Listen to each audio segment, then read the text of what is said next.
It is absolutely incredible to both be here and to have all of you here as well. I will apologize, I don't think I've ever given a talk to a wall of people before, but I'm delighted that you've come in, so thank you so much. My name's Nash. I'm a developer relations engineer at a company called DataStax.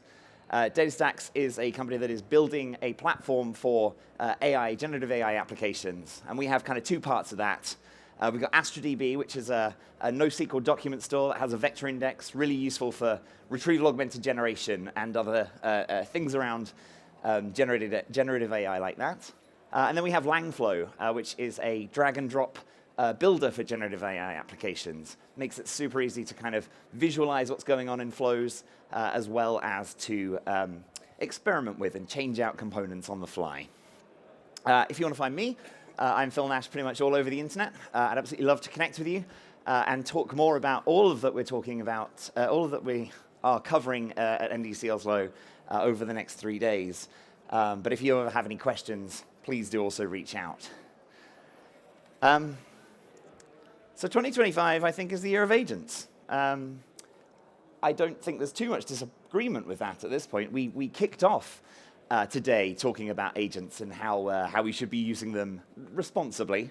But we have this capability in our hands as developers to build more than just the artificial intelligence applications that people are using today.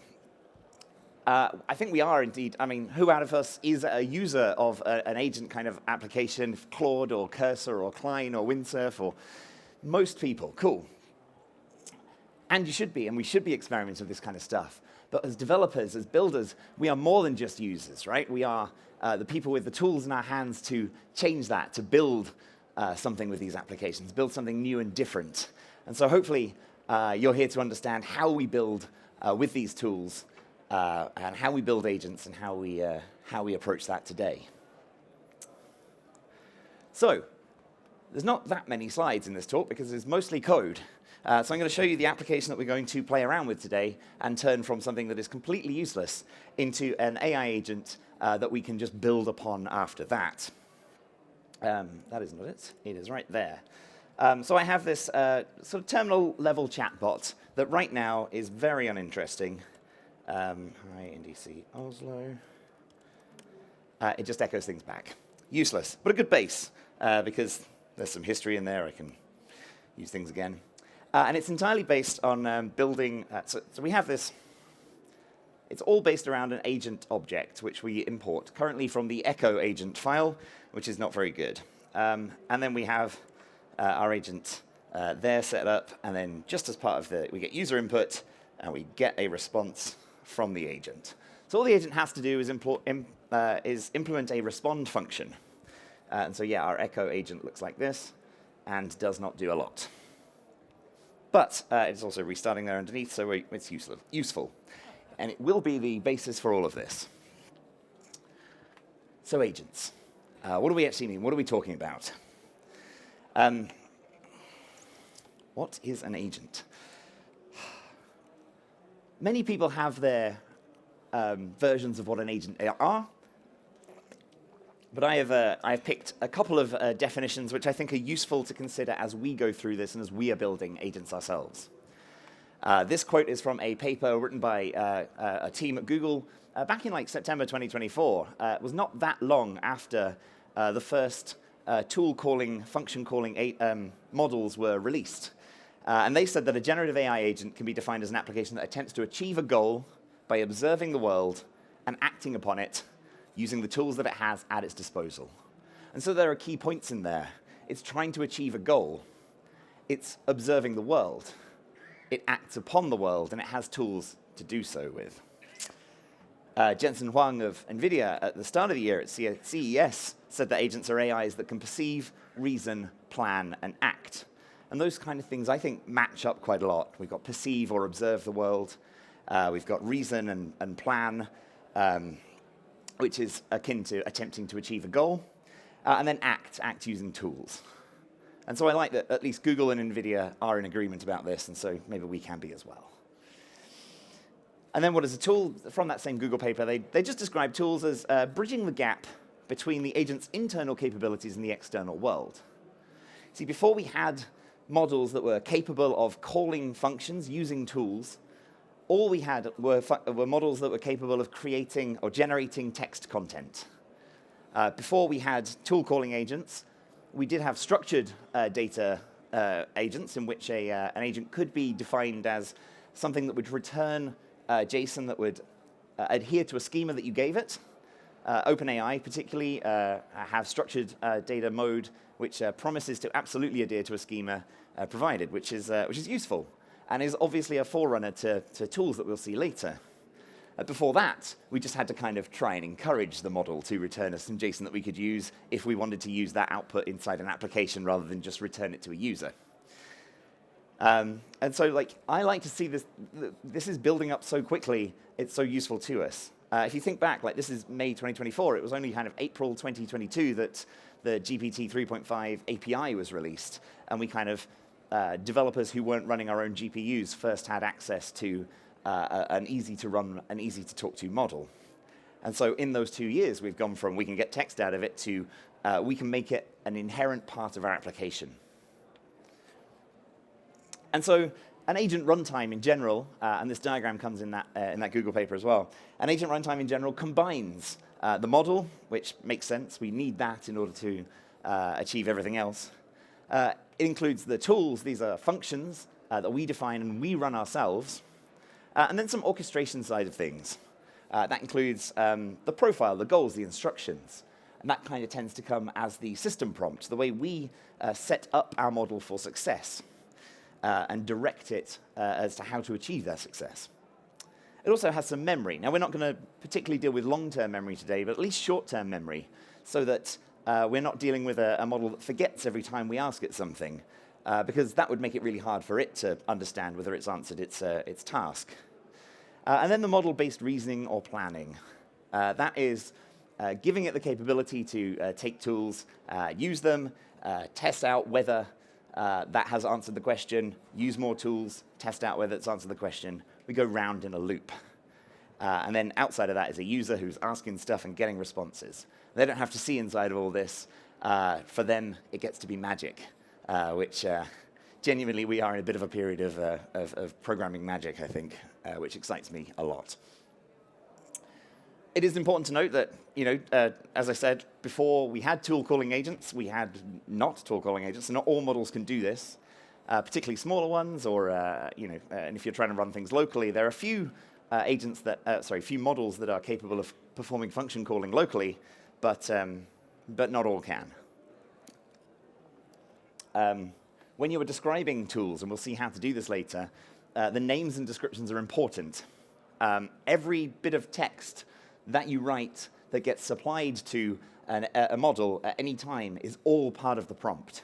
I know Layla earlier pointed out that the quality of our prompting says a lot about what we understand about a system, and that's important here too. It says a lot about how we are defining the functions and things that we can use, or the things the model can use. We are talking about a looping system, and so execution time may increase when we build an agent. The execution time of a single call to an LLM just to generate some text is fairly slow itself.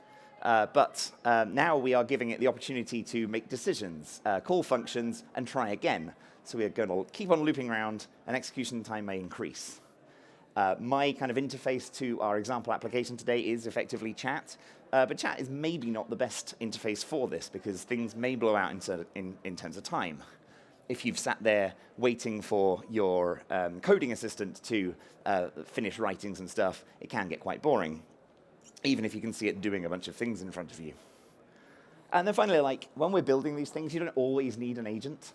If your entire goal here is just to help users delve through an enormous amount of information using a RAG-based system, and we've got Pete's talking about RAG tomorrow, go see that. If you're dealing with a RAG system like that, you don't need to make it a tool necessarily. You don't need to make it an agent necessarily, because you can achieve it by making searches, giving the results to the model, and just generating output.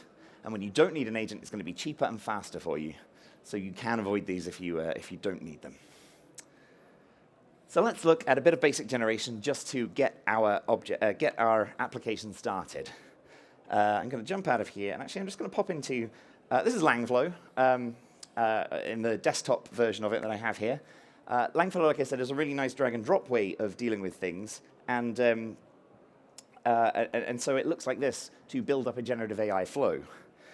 This is just kind of an example of one, but it is that simple, very basic generation in which we have an input, a model. In this case, I'm using Google's Gemini, apparently an experimental Flash version. That'll be fine. And an output. And then and down here, there's a prompt which is used to feed into the system instructions of the model. And so you can play around with this and ask it questions. You can say hello to it. That might be a little small. It's hard to zoom this thing, though. And that's basically it. You can ask it all sorts of stuff. What should I do in Oslo this weekend? What should I do? It's just repeating stuff to me. Well, that's useful for it, isn't it? Brilliant. Let's instead build our own version of this. We have our Echo agent, and what I'm going to do is copy that, paste it elsewhere, and build ourselves a basic agent. These are all lies to start with, by the way. None of these are agents. I've just defined what an agent is, and you'll see why. But it's all part of the story. And so we have our agent. And what I'm going to do is drag in some imports for it. I need the GenAI object and a merge options object. That's correct. If we go look at those, the GenAI object is just an authenticated access to the Google SDK for Gemini. And these options are just a bunch of config for the model itself. So we'll be using Gemini 2.0 Flash, and we set it up with a system instruction to just tell it it's a helpful assistant by default. And once we've done that, let's construct something. Yeah. So I've also got Copilot just knocking around just to take part if it wants to. Try not to, though. We set up some options, and instead of echoing our prompt back, we will create ourselves a response. Const response is going to be await GenAI generate content. We generate content and we give it some options for that. We give it some contents. So the Google system allows you to pass in an array of contents here of different parts, of different types. We're just going to use text modality here, but this can be possible. This allows for you to send in files or other kind of stuff. And the options. Hey. And then what we need to do is return the response.txt. And when we do that, I can now say hello to it, and I get generate content is not a thing because it's models.generateContent. Let's try that again. Hello. Hooray. We have a helpful assistant who is ready to talk to us and do things. And give me one exciting thing to do in Oslo that's not NDC. Visit the Viking Ship Museum. Cool. Earlier it said the Vigeland Park, and I know what goes on in there. A lot of interesting statues, I believe. Great. So I've got a basic generating object, but it has no memory and it has no tools, so it's not an agent. I want to prove it's got no memory by introducing myself to it. Hi, I'm Phil. Pleased to meet you. Let's be friendly to these just in case. And if I then say, what's my name? Less friendly, but useful. It just doesn't have an idea. I don't have access to personal information. Of course you don't. It also says you haven't told me, which is straight up lies.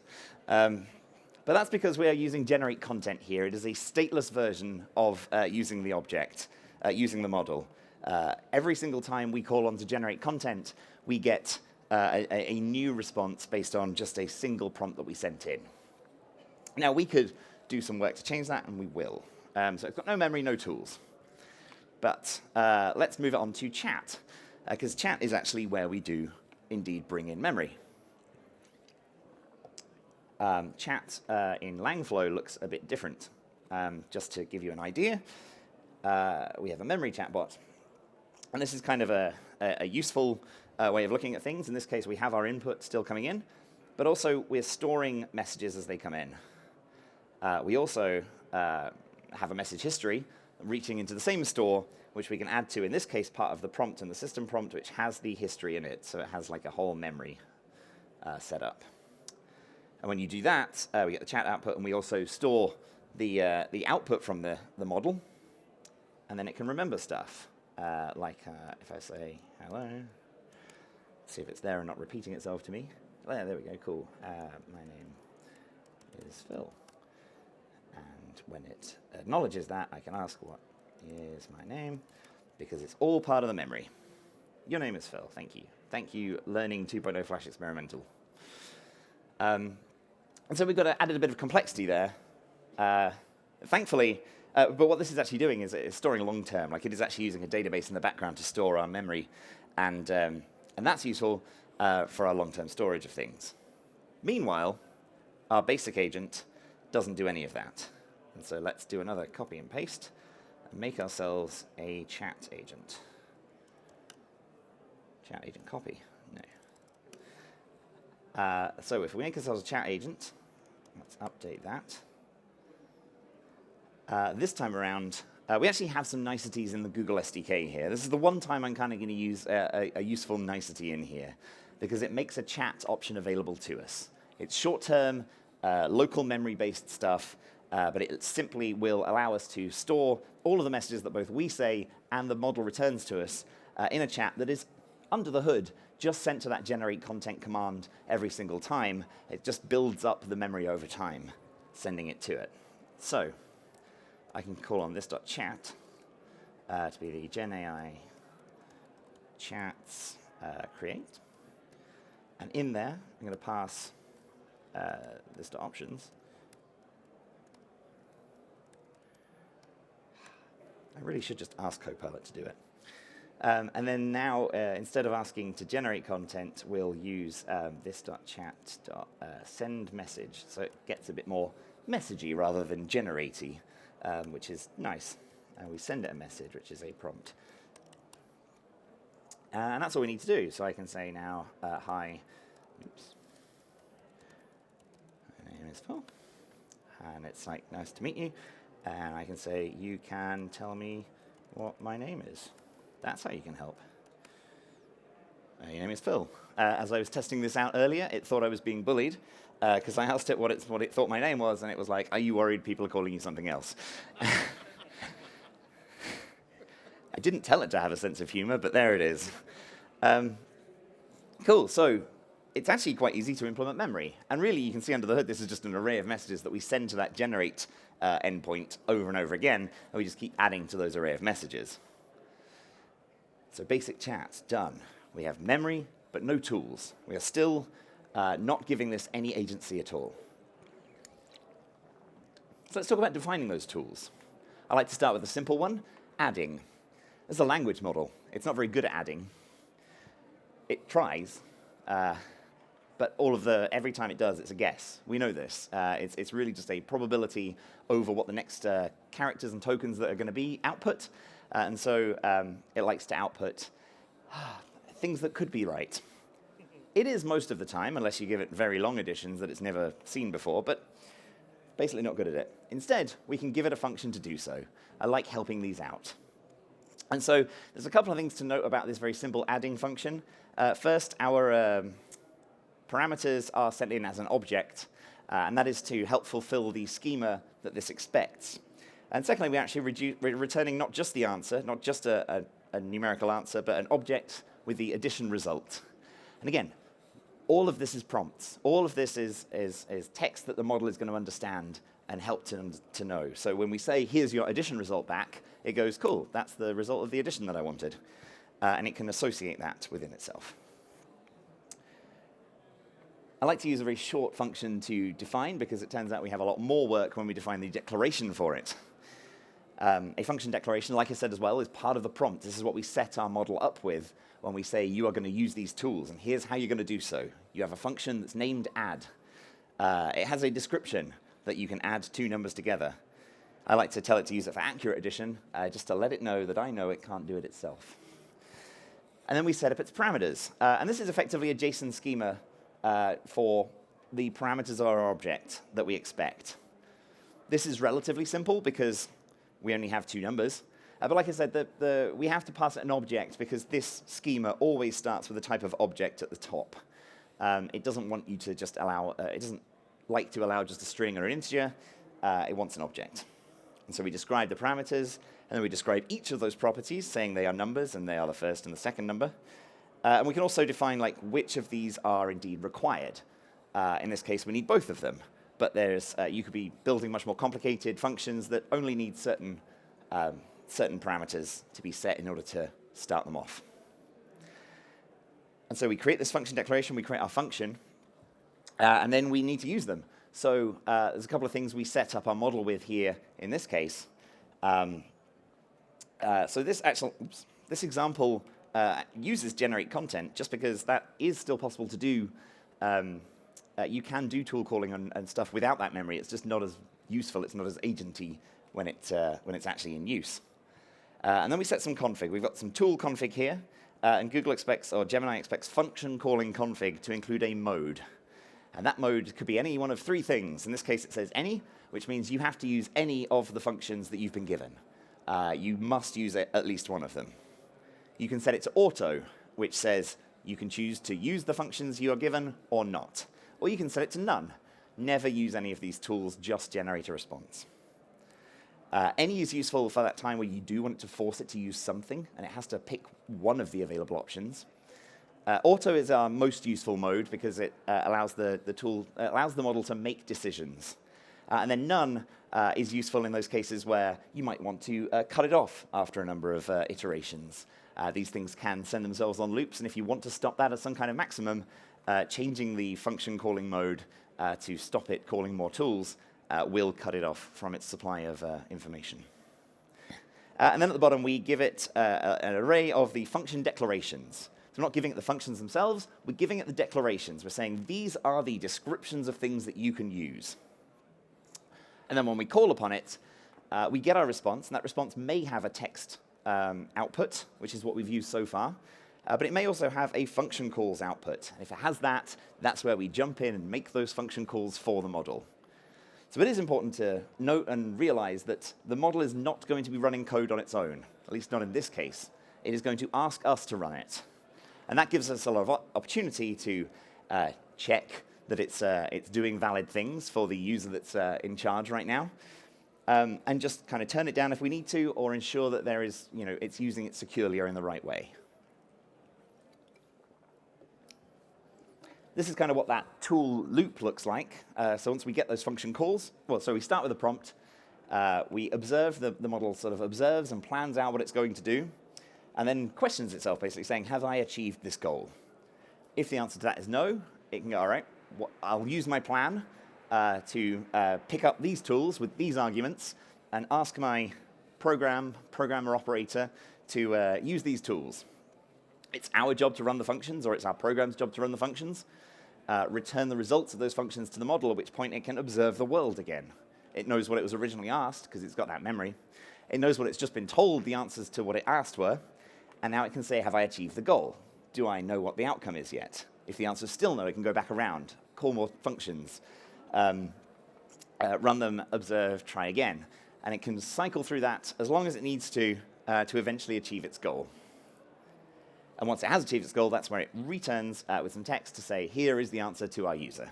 Thank you very much. So let's go build the tool loop.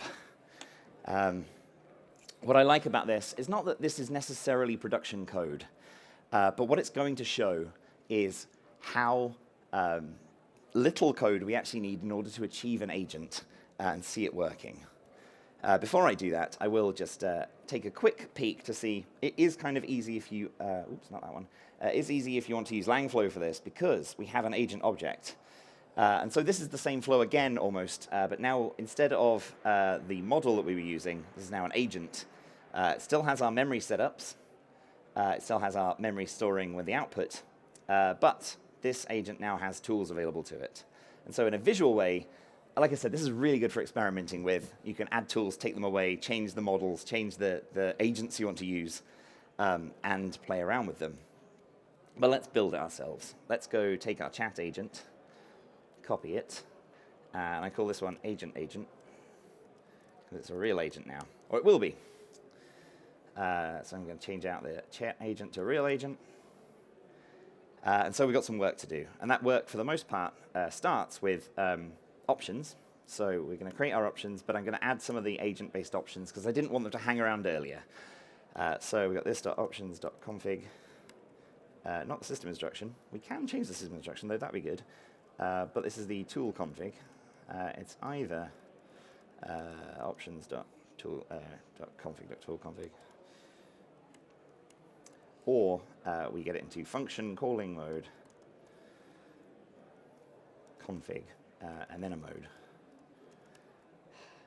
The mode will be auto. It gets to choose. I'm not going to put any limitations on my agent for today. And then just to make sure everything is fine, we'll give it an empty set of tools as well. Finish that up, yeah.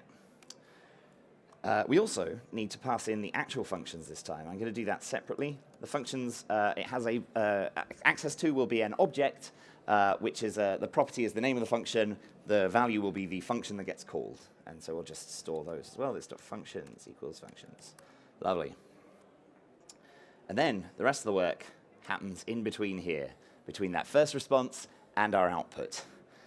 First up, I don't want that to be a constant anymore. That response is going to change over time. And all we're going to look out for is, while the response has function calls, and I like to make sure that that's not just an empty array, but while the function has function calls, we need to go call those functions to satisfy the model. When we do so, we are going to take the function calls, and we need to get a bunch of function responses from them. And to do that, there may be, it is capable of calling more than one function at a time. It can say, I need this bit of information and this bit of information. I need you to go do this and this for me.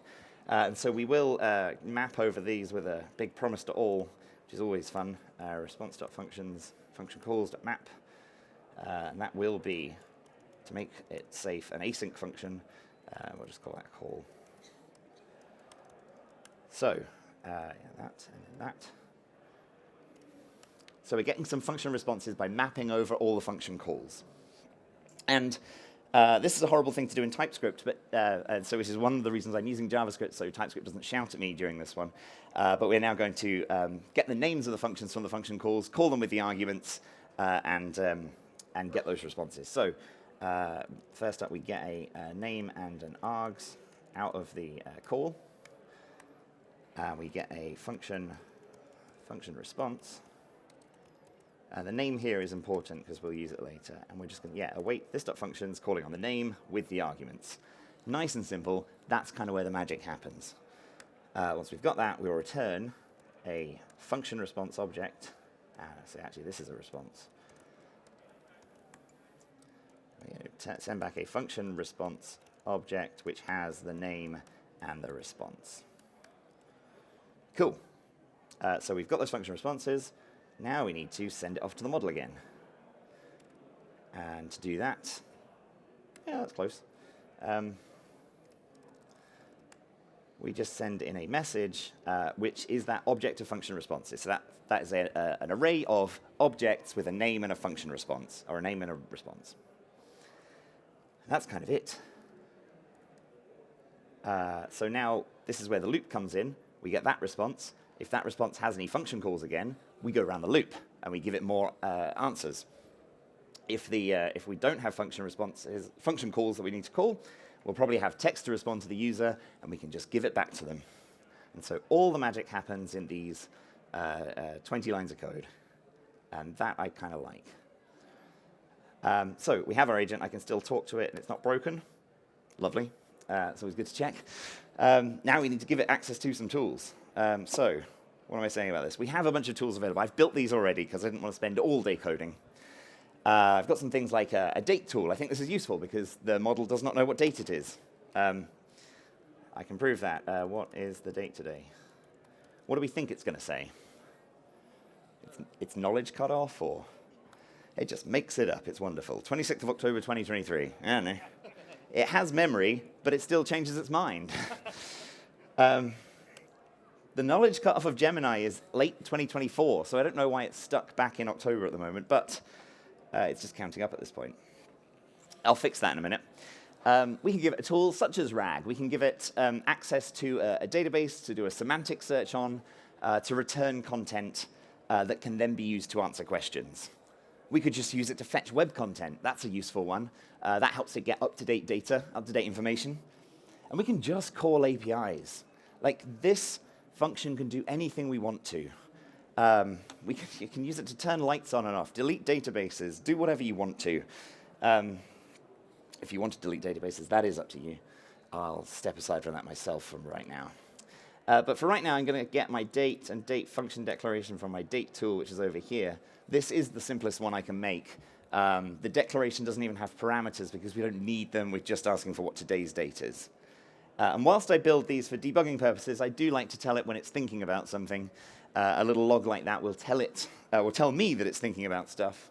That's particularly useful for some of those like addition ones where the model likes to think it can add things up and avoids the tool, and I need to try and make it do so. I'm not going to do any more addition right now, but we have our date, we have our declaration, and now we need to pass some of those options to our actual agent.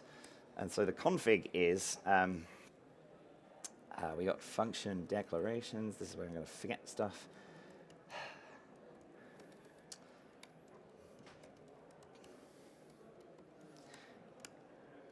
Do you know what? It's definitely something I'm going to forget. So we're going to call it out of here. It's a big, long bit of config here. It's config tools, function declarations. There we go, config tools. And that is because Gemini actually has 3 things it can do here. It can use its own inbuilt tools. It can do function declarations, and it can do something else, which escapes me for now. But I'm trying to do this sort of more generic version. So we have tools, function declarations, and those function declarations are a list of the function declarations that we have, our date function declaration. And then, on the other hand, we also need to pass this the functions that it's going to use, which is just that date function right now. And just to point out again, we have the name there. That name is what is going to be returned from the model when it comes back with that response, so that we can call it by its name here. So that's it, simple function declaration. Now I can say, what is the date today?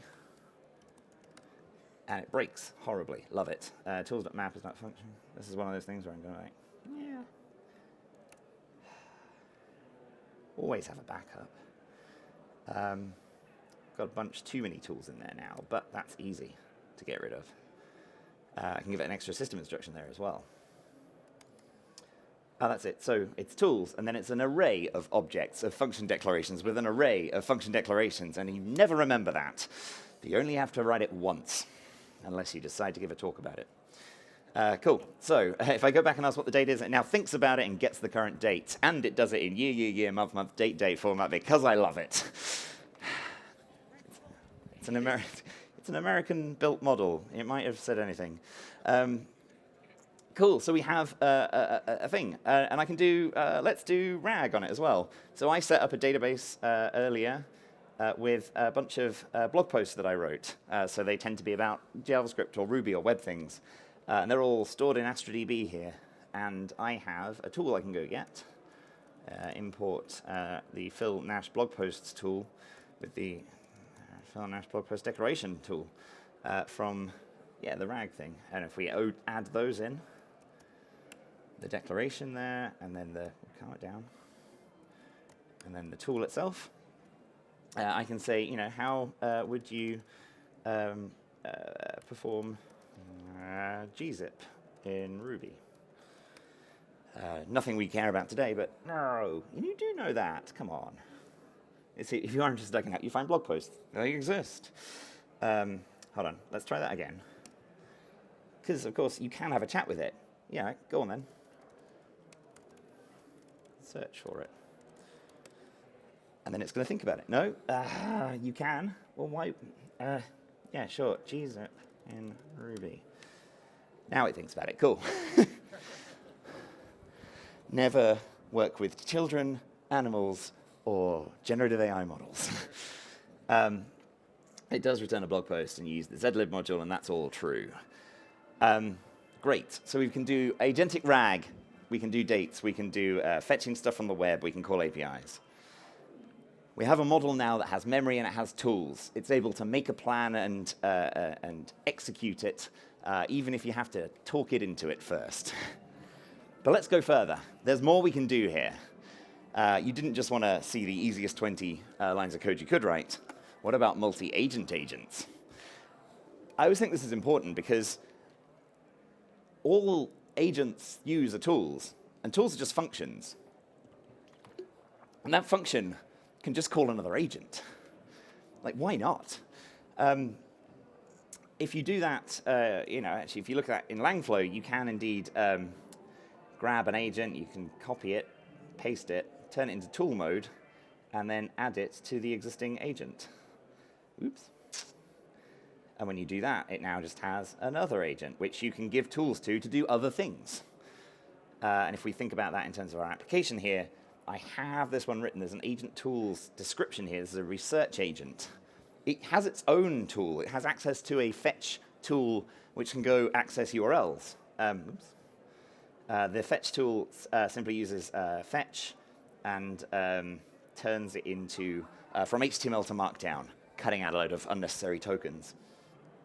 And so the agent tool, that's right here, is really just, it imports the agent from the agent, and uses that as the research tool. So it really does just ask the research agent to respond.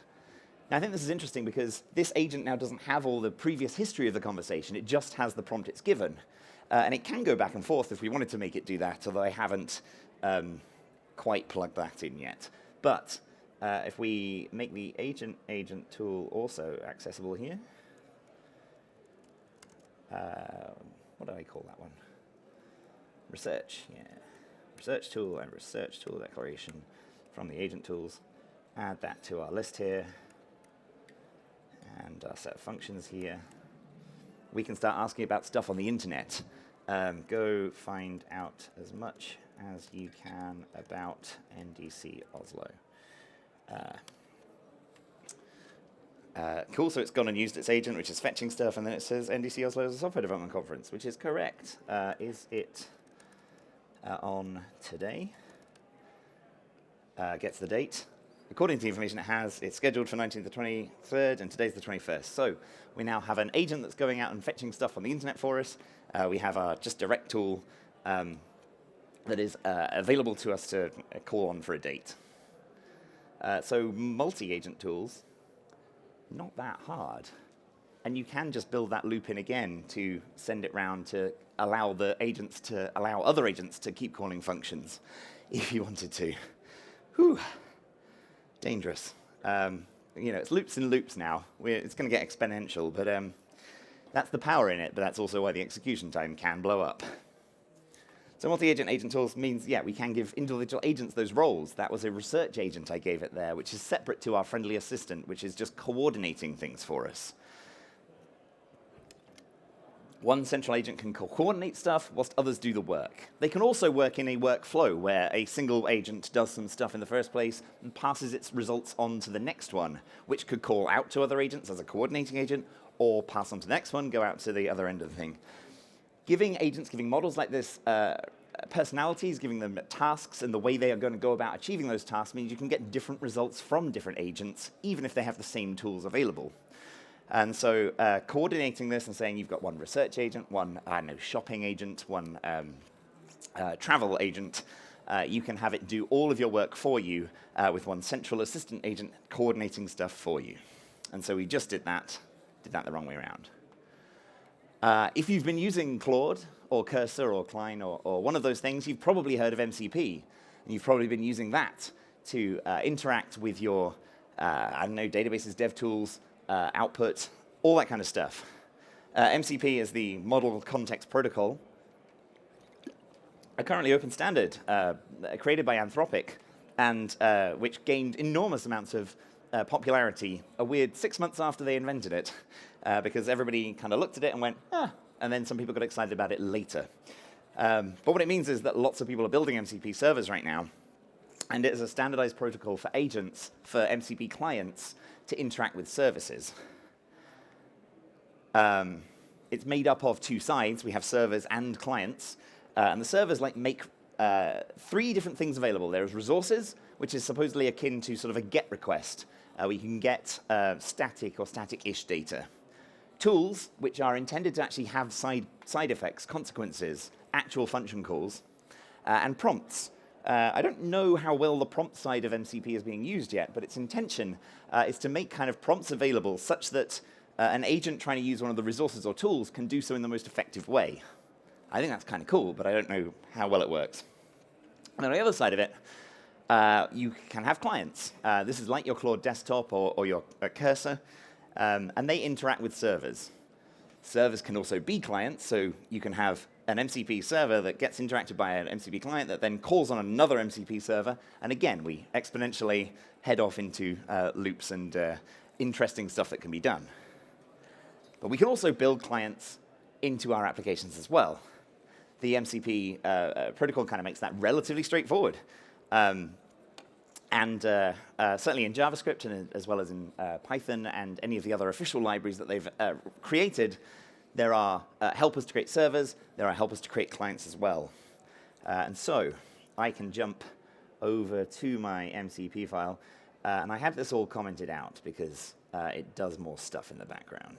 I didn't want that stuff to happen yet. But here's a bunch of MCP servers. I've got a calculator, much better than just my add function. It does lots of calculations. This is also, it's failing, cool. Yeah, okay. 3 ends in row. I have a calculator. It does all sorts of stuff. It's based in Python. So this application is actually now, in the background, going to be starting up a Python application, a Python MCP server that it can talk to. And what we do, we create ourselves a client, we connect to the server, and then we list the tools from the client, and then we have to merge those tools into a different format to pass on to Google, but it's pretty much the same, just some stuff. And so now I have another one. Tavily is a search API. Pretty much has been really useful in terms of other agent kind of apps, but it also created an MCP server. And so this one is running with npx, so it's a JavaScript server, and all you need is an API key, and because I have a messed up path, also the path. And again, it just connects to the client, connects the client to the server, gets the tools, and prepares them. And then finally, Runo is really cool. It's built by a guy called Ben Taylor in Australia. He originally wanted to build a way to run any kind of code in a browser without having to go to a server. And so he built a bunch of languages into WebAssembly containers, WebAssembly itself, sorry, and expose that on the browser.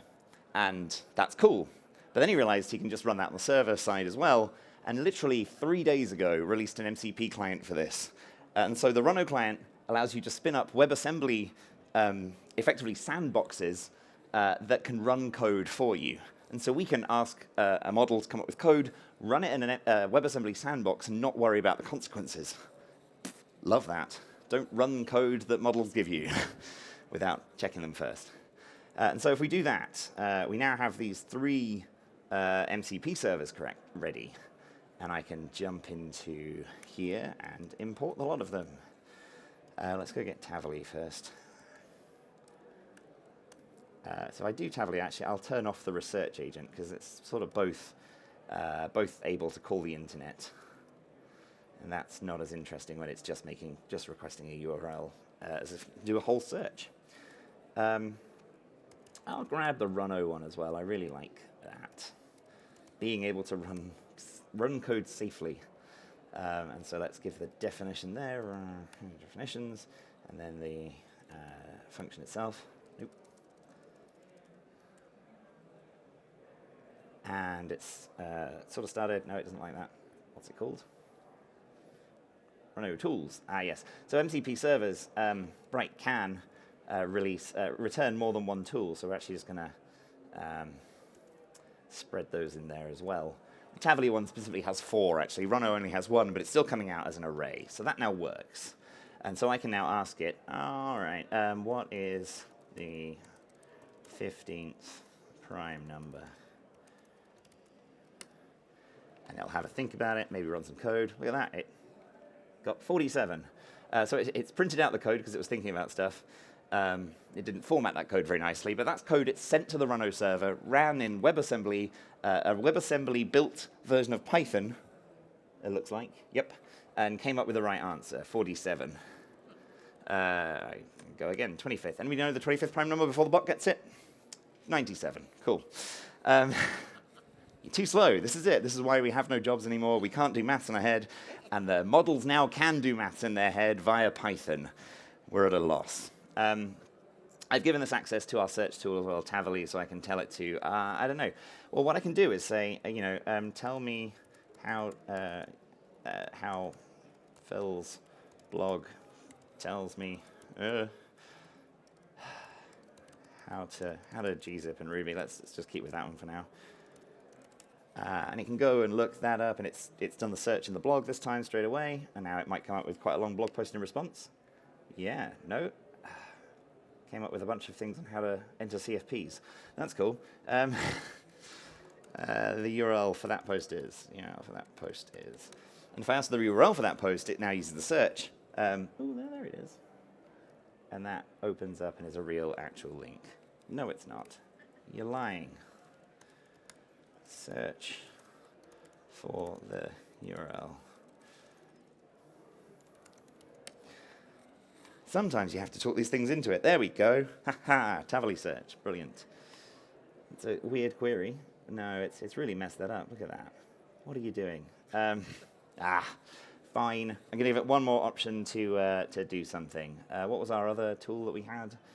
At Tavily, we had Runo. We have a calculator. Let's make it do some actual math. No, let's not do maths. That's silly. Anyway. That is probably not misbehaving for me because of my system prompt and the more work I actually have to do to encourage it to do the right thing. We cannot forget what Layla said earlier about our prompts and what they tell us about ourselves. In this case, it's just telling me I'm under stress and very bright lights. So, now it's your turn. It is relatively straightforward to build a model into an agent that, on a loop, can call out on functions that you've defined, but not just functions that you've defined, MCP servers that other people have defined, and to achieve things using the internet, using APIs, and using the collective ability that we've established so far in our development careers. It is important to remember, you could go ahead and keep adding tools and building out some kind of super agent for yourself, but only do that if you know that's what you're doing.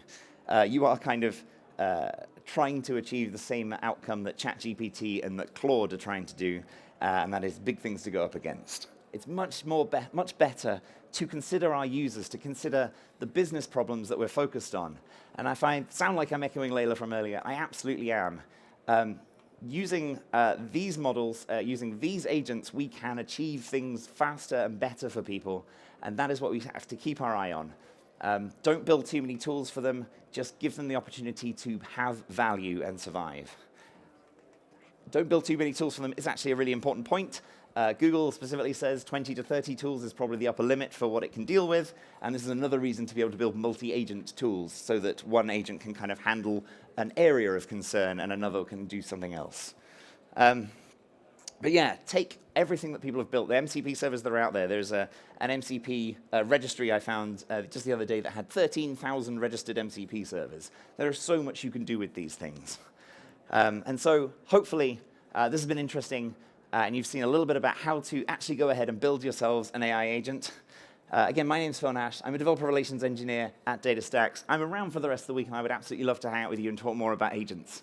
Thank you so much for coming.